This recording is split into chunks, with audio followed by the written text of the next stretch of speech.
In France, everyone wears stripes, a beret, a red scarf, and a baguette.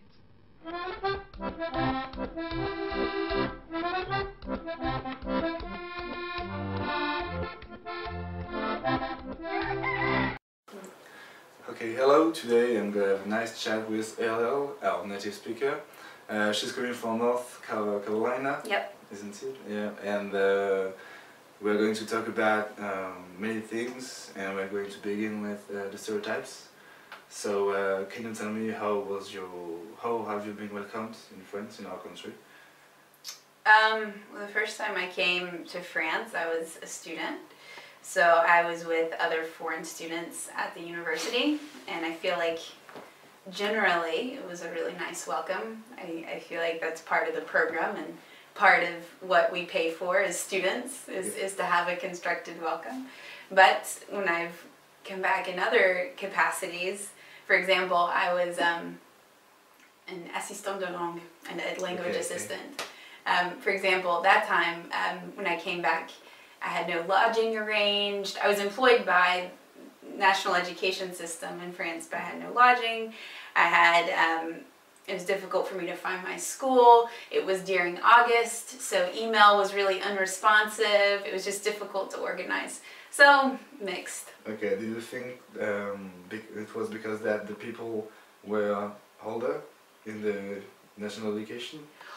The stereotype in America is that in August the French just leave and go on vacation and they don't communicate, and we're kind of like, we were told like don't expect any sort of communication. So that was frustrating, but when I arrived in my job, it was nice. And with your students, about the contact? Oh, they were little. They were nice.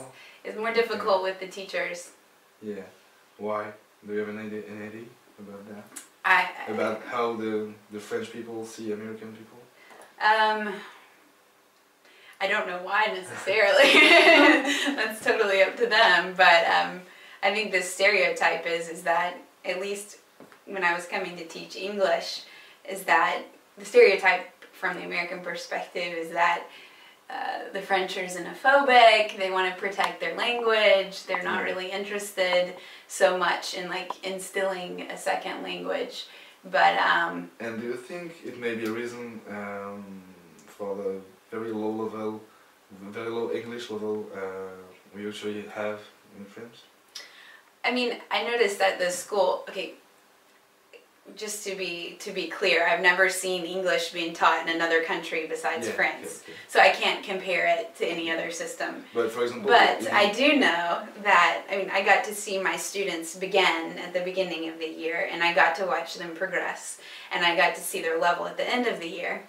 And by the way the class was constructed and the lessons were organized and the material we covered, it wasn't very thorough. We didn't have a lot of time in class. It wasn't, for many reasons, it wasn't very serious, I don't think. Yeah, it has something to be with maybe the culture.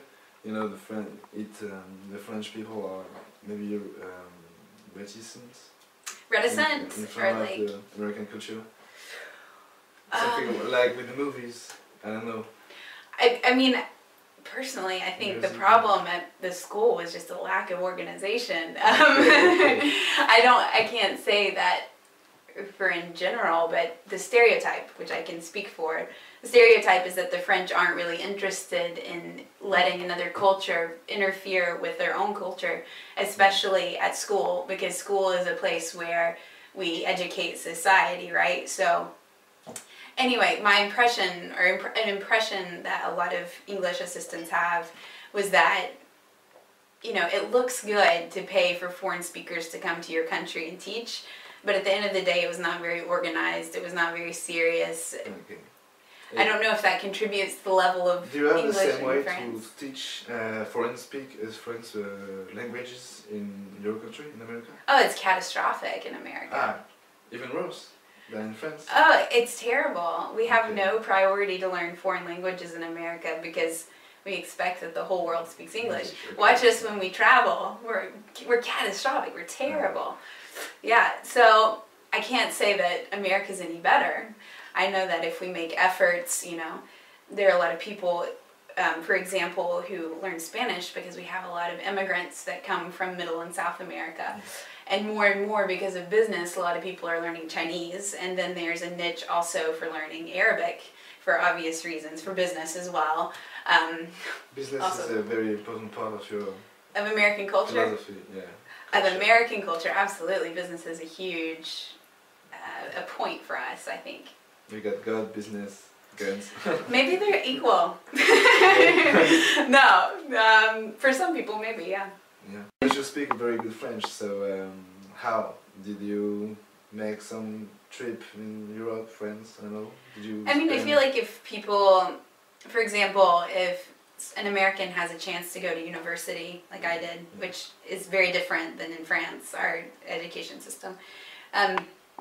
If we make efforts, we can study foreign language at school. It's available. It's just not something that's very like demanded upon us. So getting back to your question, like why me? Well, I was always interested in foreign language, French in particular. I don't necessarily know why, I just was.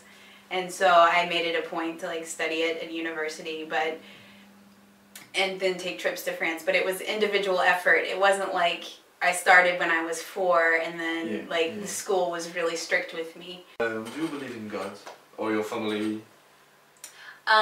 Yeah, my family does believe in God. They're Protestant, which is different than Catholic, but it's still part of Christianity. And where did you get your religious education?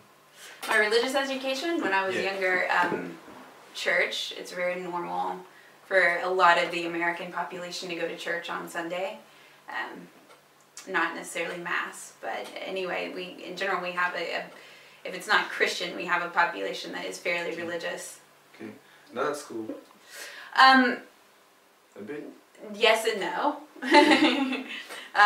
So, for example, some days before we would start school, when I was in primary school, the teacher, we would start with the announcements. The principal would say the announcements over the intercom.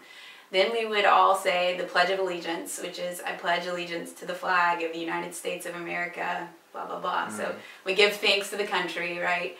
And then afterwards we would have a prayer where we would all like bow our heads and thank God.